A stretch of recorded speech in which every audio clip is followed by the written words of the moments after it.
טוב, אז בוקר טוב חברים, אני היום ביום השני שלי בטיול לטבריה, והיום קמתי בשעה 5:30, התארגנתי, עכשיו אני מאורגן, רק יש לי לאכול תמר ואני יוצא לריצה עכשיו של בוקר.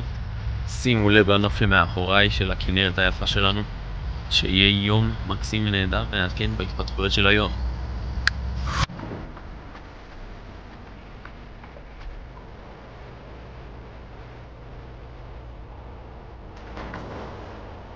טוב, אז מה קורה טיילים? עכשיו אני ביום השני שלי במסע לטבריה, ועשיתי פה פניות של כמה דברים קטנים שמותאמים למסע כמובן שצריך כמה שפחות משקל על הכתיב. אז בואו נראה לכם 3 פריטים שקניתי.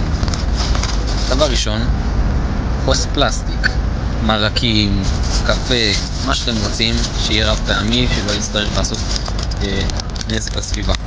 ופלות, כי תמיד ופלות זה טוב לשבת והכל. והנה מה שיצא לי פה, מסטיקים בטעם מחמניות. אז חבר'ה,